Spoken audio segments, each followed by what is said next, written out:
Right under the word introduction, this is how we start. Desmond Tutu's quote, there comes a point where we need to stop just pulling people out of the river. We need to go upstream and find out why they're falling in. Yeah. Yeah. With Finding Yeah. Bagpipe Freedom, like, what's the river? Who are the people falling in? How do we stop them from falling in? Yeah. Give me great, like a big overview. Yeah. I don't even know where to start. It's like such a great quote, though.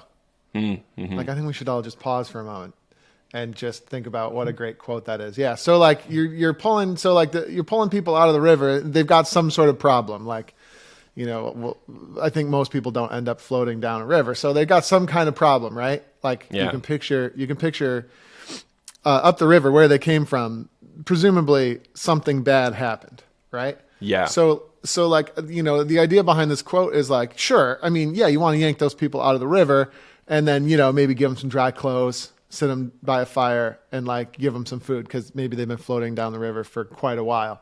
So maybe they're kind of hungry. So you can continually do that. I think his point is the alternative is like, let's figure out why these people keep washing up on the shore of the river. Yeah. So it's like because you can do triage, but you can't do triage 24/7 once there's so many people. At some point, you got to figure out what's the source of the problem. Maybe we could address that. Yeah, exactly. And I think that's it, right? I think that's what the book is about in a nutshell. I also think that's what the dojo is about overall, right? So overall, I'm not that interested in teaching a person how to express John McDonald of Glencoe, right? Like we can do that. We could do that, but it would be way better to, teach you how to fish. Sure. Or better yet, teach you how to teach yourself how to fish. Yeah, it's like teach you how to make your own fishing lures and reels and fishing pole. Yeah. But I think by finding the root of the problems, okay, and just getting really serious about what the root of the problem might be, I think that really kind of unleashes a whole ton of potential. And I think one big point in Finding Bagpipe Freedom, and the thing that we really shoot for in general at the dojo, is like we're not, and we'll talk about this probably more as we analyze chapters of the book, but like we don't want to do this to play Amazing Grace, right? Like playing Amazing Grace is going to be a lovely byproduct of becoming a good bagpiper, right? Like I can play Amazing Grace pretty much anytime I want, and I have to admit sometimes I do that just because I need a little Amazing Grace in my life. But the important thing is we develop this skill set, right? We in business you might call it like capital, right? We develop this skill capital, and then we can apply that in any way that is profitable or interesting or, that makes us feel joy when we play, right? That's the important thing. Yeah. And we'll probably, I think you're going to steer us in this direction, but I think there's a lot of pipers out there not feeling joy on a day-to-day basis. Right. And that's kind of like, we're kind of like going upriver in this as well, where you kind of take the reader back in time, as it were, and kind of ask the question, like, why did you get started in the first place? Like, where did this come from? And I think this is interesting, Andrew, because like in my side project, the Droning On podcast, I talk to a lot of pipers and drummers, and I really like to ask everybody, how did you get started? And I don't necessarily have empirical data, right, to suggest this, but I do have at this point nearly 100 people, right? So that's close to empirical. Like that's also almost a 1-to-1 percentage thing. I have not yet heard anybody give the answer, I really wanted to win medals, or I really wanted a side gig that I could make some money playing at funerals. Yeah. Right? Nobody's ever said that. Everybody has some version of, I heard it, it touched me, or I thought it'd be cool, quirky, like that's where it all starts. Yeah, and like so, it really piqued your interest, right? It really got your creative juices flowing, or it really inspired you. It's maybe sometimes it's tempting to call it cheesy, but I saw Braveheart and then I just was it's a real dying. thing. Yeah, the Braveheart I was just effect dying for sure. to play that kind of music, or or maybe you saw so and so's funeral and it just was like, yep, that's it for me. I think a lot of people around here got started after 9/11, because the pipers were so active in playing at all of these like really, emotional, super important, moments for, police and fire and other first responders and stuff like that. And so people are like, no, I want to learn to play so I can participate in that because it's so important. I think there's a lot of that going on too. Those are all great. Those are all great reasons.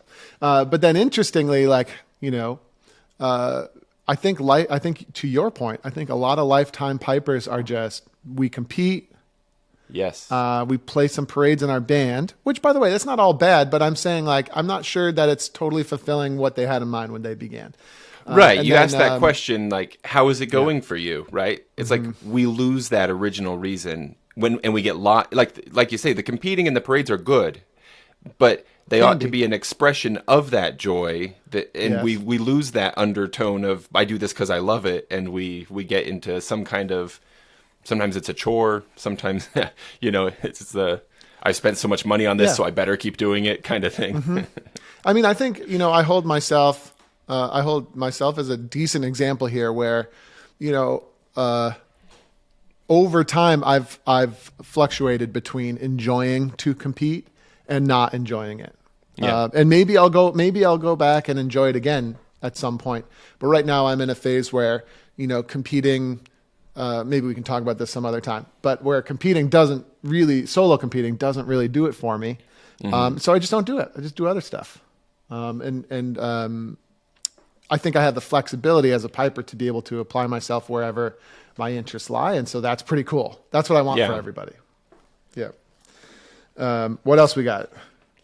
Well, you do mention that like over time, a lot of us do invest a lot of time, money, energy. So the concept does come up here that there is a sunk cost fallacy sometimes that comes into our minds. Maybe 100%. Could you talk to us a little bit about what is a sunk cost fallacy and how does it manifest in pipers? Yeah, I'll try. So a sunk cost fallacy is the idea that, I've invested so much into this thing or this idea that I can't give up now. Mm-hmm. Right? That's the sunk cost fallacy. And it's a fallacy because if you're doing the wrong thing, you absolutely must give up now. Because you can't afford to sink more cost into something that's not, heading in the direction that you want to go. Headline for this episode, Andrew Douglas said, quit bagpipes now. Right. Well, I mean, sure, you could do that. By the way, a ton of people do that.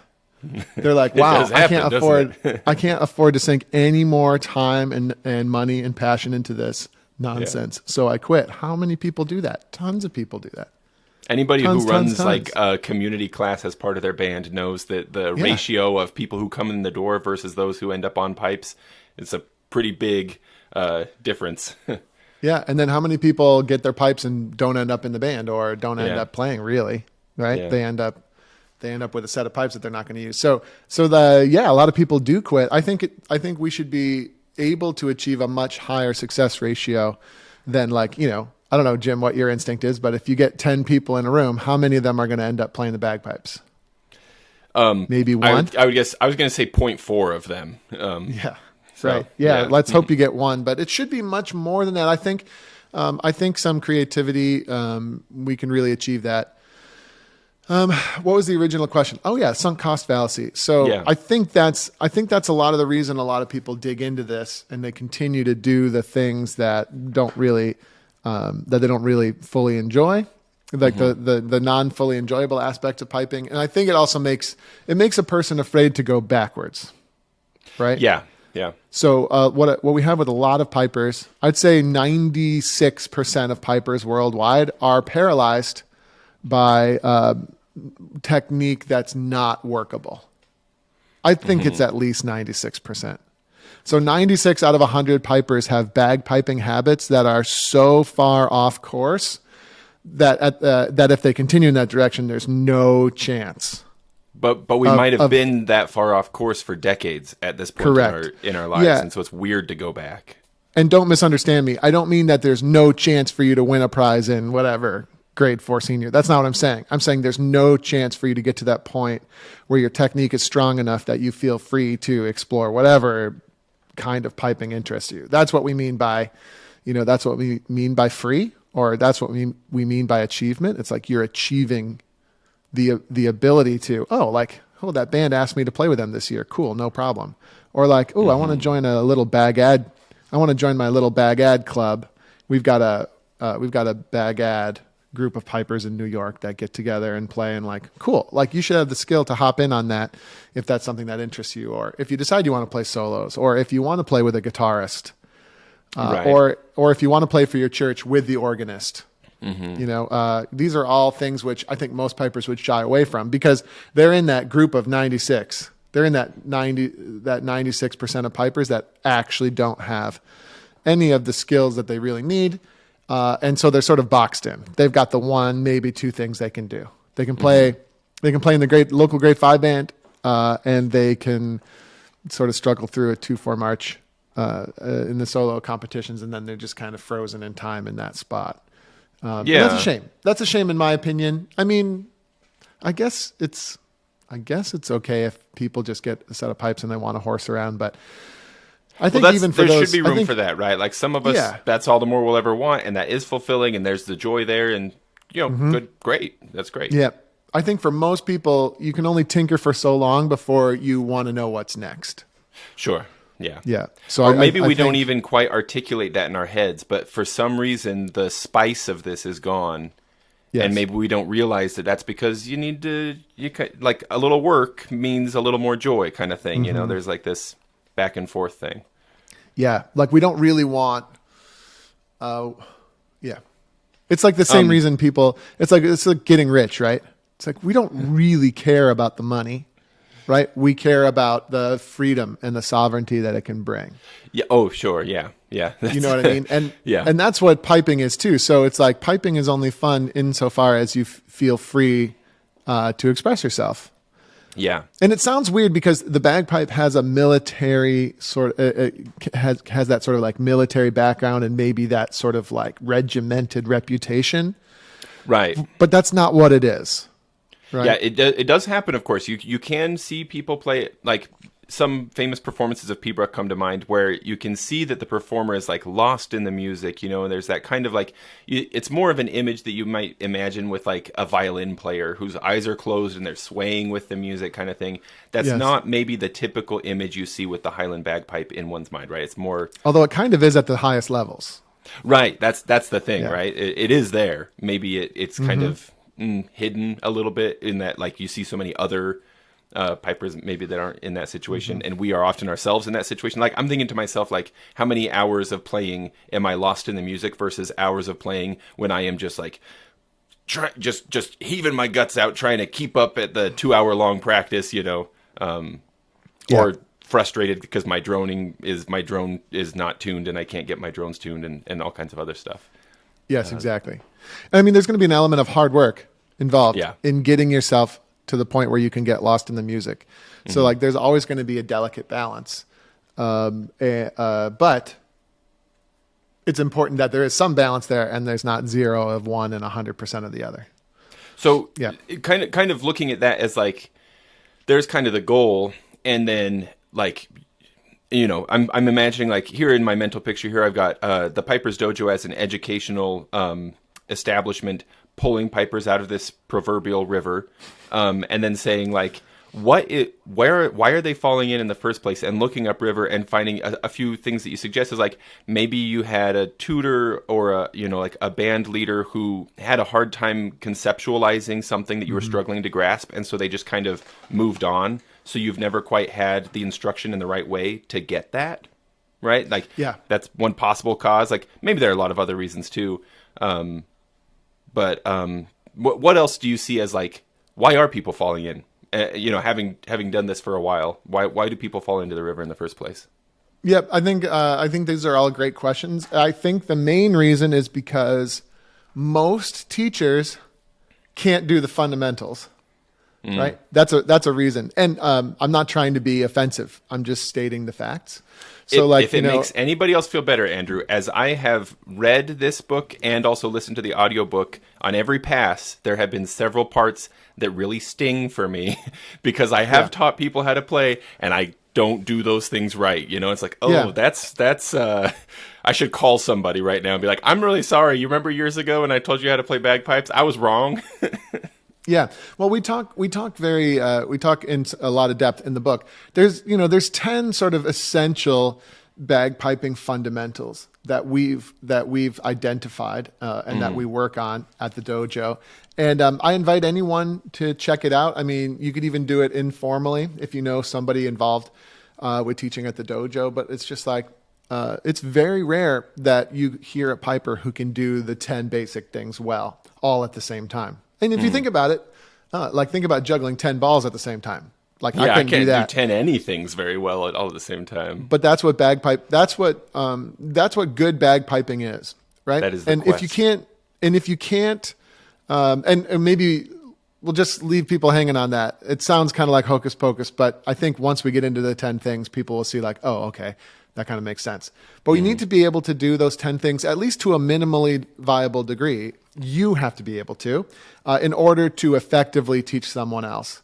Like, I think that would be like a minimum baseline, or you at least have to have a very solid understanding of what those 10 things might be. So I think that, I think when average person goes to average local band, they're not getting the best instruction. So bad habits start to develop, and then you kind of get stuck. And unfortunately, you might be loyal to that band, and you might just be reinforcing those bad habits and those blind spots for quite a long period of time.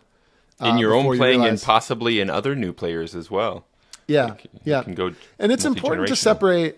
It's important to separate people from their abilities, right? Like, I'm not saying, like, no one in these local bands means badly. Like, as a matter of fact, most local bands I've been to, people mean really well.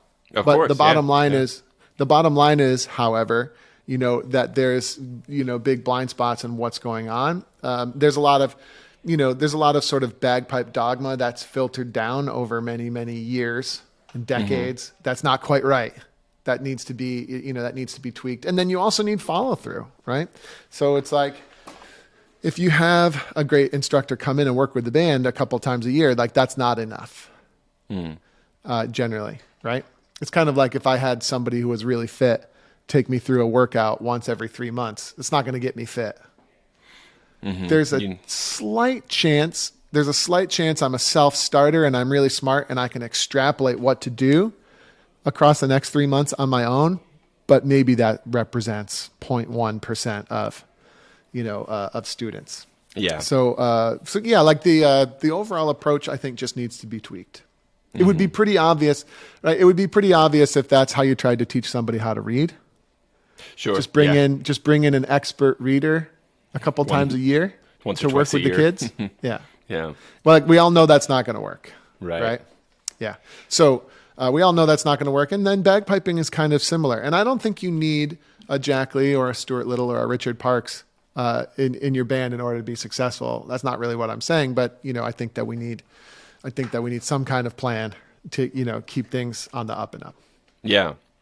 So it seems to me like I don't want you to feel like I'm putting you in a position where I'm like pushing you to be critical of the piping community in general, right? Like, It does occur to me, like, there's a thing in British politics that I think is called the loyal opposition, right? Where, like, and I don't understand it perfectly well, but, like, there's like a subgroup within a party that their job is to point out the problems with the party for the party's good. So they're loyal, and that's why they're pointing out these issues. And you do mention in this introduction that, like, our piping community is in general in decay.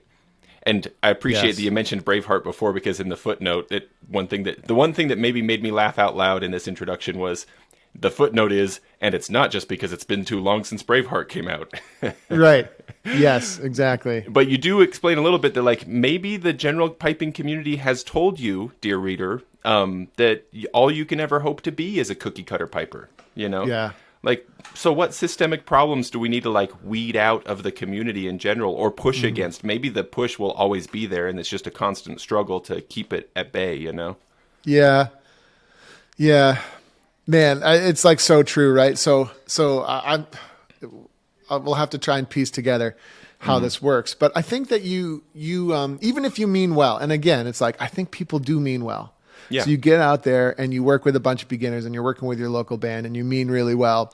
But then it just gets to the point where you personally don't have any more ideas about how to make this group any better. So like maybe if you're really successful, you get your band up to like a grade 4 standard. And again, not everybody competes, but like, a good intermediate standard, but you can't really get beyond that. And then you start to think to yourself like, well, if it can't get beyond this, no matter how hard I try, like this is probably pretty much as far as it can go. And the other bands that are better, it's just because they have more good players. And by the way, more good players can help, right? But they had to have come from somewhere, right? Or it's just because, those people have the ear, or it's just because the judges like them and hate us. Oh yeah, that's a good one maybe. Yeah. So you come up with a lot of reasons why you can't actually get yourself to the standard. Yeah. Right. But then if you compare it to any other activity out there, it just kind of seems ridiculous. I love who's the creator of the Khan Academy? I forget his name, but he had such a great TED Talk where he just explained that, 200 years ago, it would seem ridiculous, utterly ridiculous, if you said that it's possible for everybody in society to learn how to read. Mm-hmm. Right. And like, now it would seem ridiculous to suggest that there are people who can't read. And, common sense exceptions aside, right? Mm-hmm. Obviously, there's people with learning abilities and whatever, learning disabilities that might have trouble reading or whatever. But now it would seem totally ridiculous if we said, actually, there's a huge portion of the population who can never learn to read. It's obviously ridiculous. Everybody with the basic capabilities can do it. We've sort of proven it in the Western world with like really cool educational systems that actually approach things the right way. Now, like, I'm sure there's probably ways that we can teach students way better than we currently do. So I'm not saying there's no room for improvement, but I'm just saying, obviously, literacy, reading words is totally possible for everyone to do. And obviously, so it would seem ridiculous if I said, by the way, Jim, like only half of your kids are going to learn how to read. Sorry. That's just the way it is. And obviously that's ridiculous. And then it's also ridiculous to say anyone who's interested in learning the pipes, it's ridiculous to say like some people just won't be able to do it because they don't have it. They don't have that certain something. Yeah. Right. And that's an idea that permeates all over the place. Mm-hmm. It's an idea, and it's an idea that they use to filter out who the top players are going to be at the highest levels. But it's also an attitude that filters all the way down to beginners. And it's like, oh, like little Timmy just isn't getting it. So let's give him the fill in the blank mallet of choice. I was going to say, what's he going to say? Is he going to say bass mallet? Is he going to really say that? I have we've been through this on your podcast. I have a reputation for making jokes at the expense of tenor drummers. But as we all know, I have nothing against great tenor drummers at all. But you know what I'm saying? But my point is that we identify really early, oh, you little Timmy, he just doesn't quite have it. Yeah. Or Bob's probably too old to ever get good at bagpipes. That's probably an even more common one in our community. Yeah. I think that's pretty. Stephanie Burns addresses that sometimes in some of her books, in particular. It's like I'm 58 years old, so I know I'm probably never going to get anywhere, but I really want to learn the pipes. It's like, okay, we can do all of that except for that little piece of attitude that says you're never going to get anywhere. Mm-hmm. Like we can definitely get somewhere. Now, it's probably unlikely you're going to go head to head with Fred Morrison at the Glenfiddich. Like, okay. But that's not really. I bet you even. I don't know Fred super well. I know him a little bit. I doubt that's the reason he pipes. And that might be a key part of why he plays the way he does. Man, mm-hmm. Watching Fred play. I've never seen him play live, but in YouTube videos and such, like there's a guy who's lost in the music. He's having a great time. Yeah, and you mean lost in the good way. Yeah. Oh, absolutely. Yeah. I definitely mean in a good way. Yeah. Some people are lost in the bad way. Yeah. So anyway, just to try and summarize this discussion, I mean, it's all good points. And it's like, where does the suffering come from? Mm-hmm. Right? Like, why are pipers washing up on the shore?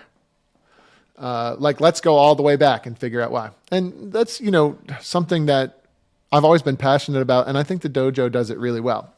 If you have the if you have the, what's the right word? The Humbleness. If you have the, that comes into it. Yeah. If you have the courage, If you have you the can courage, kill your ego sufficiently. yeah, if you have the courage, like let's go back to the beginning and see what pieces are missing. That can be, it can feel like a daunting task, you know, like it does to me a little bit, even reading the book. And I'd like to think I'm pretty open to continuing education, but, you know, to admit that like I really do need to go back and just work on like simple finger work, because my F doublings are manifesting as like not nice. And that, Yeah. here, I guess here's the thing, Andrew. F doubling's a classic, right? F doubling, the problem with your F doubling, the problem with your F doubling, I've never even heard you try one. But you can tell me I already. remember. I probably have, but like I can tell you right now, you don't have an F doubling problem. It's not a thing. An F doubling is just two of the easiest grace notes on the Highland bagpipe. It's 2G grace notes, so why the heck? Yeah. Yeah. Like really, that's all it is. And there's a perfect example. So I could pull you out of the river and we could drill F doublings together. Yes. Yeah. Or we could go back and figure out why they're a problem in the first place. So here's what I want to push out of you just a little bit more, Andrew, too, is that like this book, I feel like focuses back at the beginning of the river where people are falling in, but it also focuses forward in a way that to me is not always expressed. Like this feels somewhat new to me, where you suggest that the goal here, right? So it's like where were we heading in the first place? So we're not just looking back to why are people falling in. We're also looking ahead to where do we want to get people to? Where do people want to get to? And that is being a true musician is the way you put it, right? Love it. Yeah. So and maybe I'm making you repeat yourself a little bit, but what does it mean to be a true musician, right? What does it mean to be a true, what does it mean to be a true writer? Or a true basketball player? Or a true chess player? Right? And then, so sometimes by looking at those other things, it can help point to what a true musician is.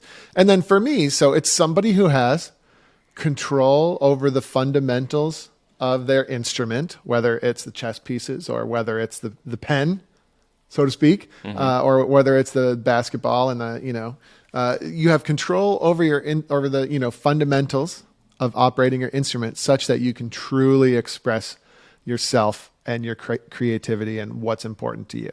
That's what a real musician is. Yeah. Right. There's a lot of stuff in the bagpipe world that I think accidentally, I don't think there's anything sinister going on. There's a lot of things in the bagpipe world that accidentally shield our view that the end goal is actual self-expression. Yeah, I feel like I can feel that. It feels almost like there's such a big pile of like do your doublings right, blow steady, etc. Like those things are so important. Well, the competition system, it's very tempting to say, oh, the competition system is something where the goal is to play something that pleases the judge the best, right? So you might be tempted to say like, cool, so my job is to just play the way the judge wants me to play. But you'll notice that's the opposite of creativity. And then the irony is any good judge, what they're really looking for is actual musicianship. And it may or may not exactly line up with how they would do it, right? Like when I'm judging someone, I could care less. Like, please give me something with a nice groove. And like, give me a bagpipe that sounds like nice to the ear. And like the odds of you winning just went way up. Has nothing to do with my personal style. And I'm certain most judges would agree. The other one that's really common is playing in the pipe band. So it was like, oh, playing in the pipe band means just doing everything exactly the way that the pipe major wants it to be played so that we can play in unison, right? Which also doesn't seem to line up with creativity. But what a real pipe band is a group of real musicians, each individual having real control over their instrument. But it's a group of these individuals getting together and agreeing, right? Agreeing to temporarily adopt the same style together because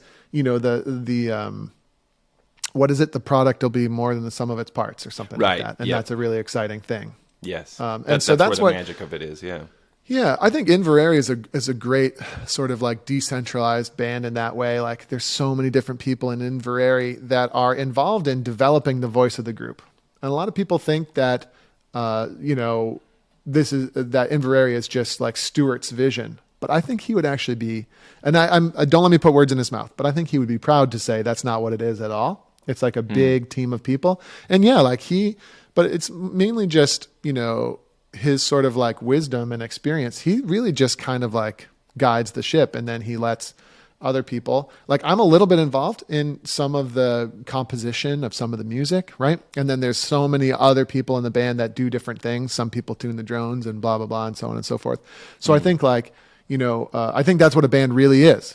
Groups of people bringing their talents and their interests and their own personal special control that they have over their instrument, bringing it together to create like something really big. So those things may seem from the outside, or it might seem when you're in the thick of things, to be anti-creative, but it's essential that we realize that's not what it is. Those are opportunities to express your creativity. It's striking me that like the title Finding Freedom, it feels a lot like this is if I'm giving my locus of control to someone else, to the judge or to the pipe major, right? Instead of possessing it myself, maybe that's wherein lies some of the problems, right? If I can take that locus of control back, then I can find my own joy, and I can then elect to become a part of a pipe band if that's what I'm doing or whatever it is, right? But I'm maintaining that sovereignty, and I have that freedom, and it's not just freedom of expression, it's also freedom of like, I do this because I love it, not just to please that old guy with the clipboard. You know what I mean? Yes, exactly. That's exactly right. And by the way, this is a topic for another podcast. It's a very deep rabbit hole. But I also think that's a big problem with judging, right? I think judges misunderstand what their job is. Okay, now granted, I'm just a young judge. I probably shouldn't be saying stuff like this. Get ready but I to think get chased out with pitchforks, Andrew. Yeah. No, but I think judges misunderstand. So when I judge, okay, don't tell anyone. But when I judge, the real question I'm asking myself is, how successful is the performer in expressing themselves? That's really what I'm asking. Right. And then all of my feedback is going to be relative to that. Right. I think it can be really tempting as a judge to say, all right, which of these players had the fewest faults? Yeah. Okay. And who had the most faults? And like, which players, drones had a little bit of waver in them. But sometimes you can have a couple of technical faults, even though the degree to which you're truly expressing yourself is far more impressive. I had several judges over the years reward me for that, and it really left an impression on me. I remember when I won the Nickel Brown, just a little anecdote. When I won the Nickel Brown, I just turned 14 years old, I think. And the Nickel Brown is a very prestigious, high-end, it's like the highest level amateur competition. There's another one in Ontario called the George Sheriff as well. But you get invited to these. And I remember I got invited, and the general attitude from my teachers was like, cool, like just go up there and enjoy it because you're not really ready to win this thing yet. And I won it. I had 2 firsts and a third in the Peeb. The Peeb Rock. Brian May won the Peeb Rock that year. Just an incredible Peeb Rock player. But I had 2 firsts and a third, and Jack Lee was the judge. And I have a funny feeling that I did not win it because I had the best technique. Right. I think it was probably more along the lines of I was the closest to expressing myself in a really nice, meaningful way. Right. It's interesting that you were told, go and enjoy yourself. Yeah. Did that not give you freedom? Right. But it also made me mad. It also made me mad. Did it? Yeah. It's like, don't forget the fun parts of competition, folks. Like, when someone tells you they don't have high expectations, that just makes me want to get in there. That's true. Like I have been guilty so many times of like really being too negative about competition. There is some really cool stuff that comes from the competitive mindset and the experience of competing with fellows and stuff. I think there's a way. I think there's a way to do it the right way. And like, I love competition, but I refuse to take myself too seriously. And that hasn't always been the case. I remember hating shots. back when I played in The SFU. whole band? No, like just me personally. I'm sure Terry and Jack were fine with it. No, But I mean, like, yeah, you just, I like, hated the whole blanket, band. just yeah. like, what? You were Whole shots? band's I stupid. hate I hate you. those guys. Yeah. Yeah. No, not really. No, I had good. I had friends in the band, but like the idea that they beat us, I remember just. I can imagine the hating it. rude nicknames that you probably used for them. Oh, for sure. And that's like so that's that's when I was younger, and like now that I'm older, I still love competing. I still do not want to lose, and I'll do whatever I can to win. But then if you don't win, it's kind of like, cool, at least I lost at something that really doesn't matter at all. Yeah, and if I can you and still be everybody proud else- of my performance and all that stuff. Yeah. Yeah, you can like choose to play the game kind of thing, and thereby get the Yeah. good out of it without really getting bent out of shape when it doesn't go well. Yeah, I mean, like I doubt I was the first, but I was, this year we lost the Worlds to Field Marshal, and when I was on the plane ride home, I sent Richard a quick email congratulating him because it's like really amazing, and they sounded great, and that's just the way that it is, right? Yeah. And so you can enjoy competing without getting too worked up in the results. However, do as I say, not as I do, because in the solos I really struggle. I can't. Like that's one of the reasons I don't play solos at the moment. It's just it doesn't for whatever reason I have a harder time, controlling those like pointless emotions. Like you think you played great, but you don't get a prize, and then you feel really upset about it, and that's not that's kind of not how I want to be. So you recognize that this is not an aspect of yourself. You're dealing with your shadow. That's good. That's good though, Andrew. It's good to recognize it. That's the first step. It's okay. Yeah, I got other stuff going on. As the salesman at the end of Tommy Boy said, first step is figuring out the source. Next step is washing it off. Right? So. Yes, exactly. I love that. Oh, that's a good quote for the next book. There you go. So we can stop there, Andrew. But if you'd like to, since we're talking about the introduction, is there anything you want to say about like the book logistically, like why write it, what was it like to bring it together, how to read it, anything like that? It's an interesting question. It seems like I wrote it so long ago. And by I, let's not forget, Camille helped me a lot. So one of the reasons I wrote the book when I wrote it is because it became clear that Camille would be an ideal partner to help me with the process. So like, obviously I'm not like a professional writer, but Camille kind of is, and she's an editor and she has tons of experience and stuff. So she kind of helped me through the process.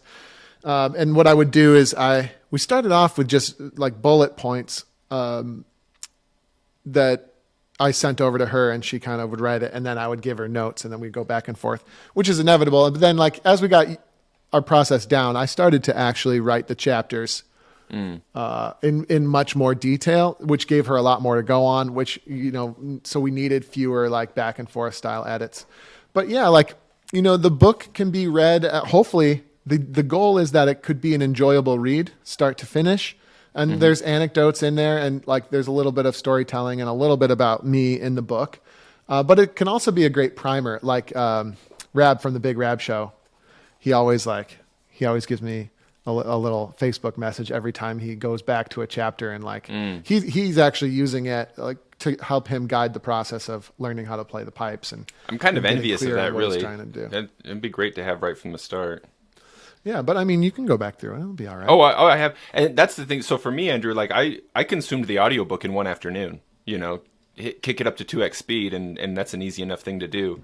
But then 2x speed. Dude, 2.25, 2.5. Oh man. But now, I do that sometimes too. Taking it in smaller chunks, is so like everything's valuable. My band actually, Garden Valley, used some of their grant money just recently to just get copies for everybody in the band, and we're doing like a book club basically. Like this week's reading is this, and then discuss.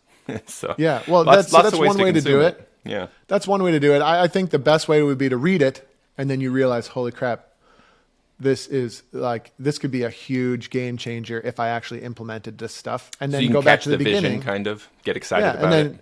You go back to the beginning, or maybe more specifically, go back to the first technique chapter and just start working through that stuff. Yeah. You can also go through, use it.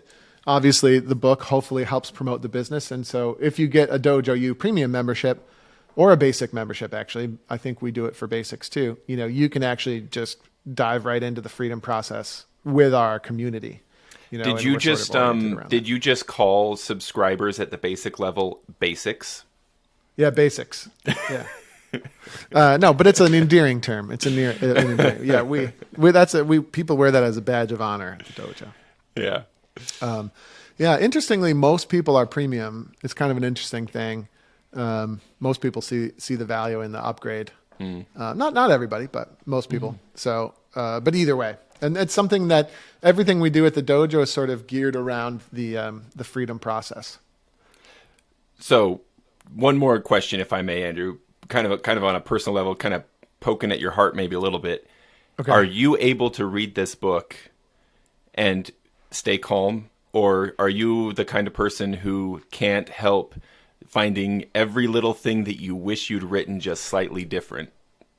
Yeah, it's interesting. So it's a little bit. Some things make me cringe a little bit, but it's not too bad. It's not too bad. Maybe that's some of the benefit of having an editor, that and we did that, processed it with Camille. Yeah, we went through every chapter. I went through every chapter 1,000 times and we changed every little thing. I think the biggest thing is just that things have evolved since I wrote the book. So there are things I would now teach differently. Especially the first couple chapters are basically just the seedlings, for lack of a better word, of the 11 commandments of mastery that we have since developed and we talk about a lot at the dojo.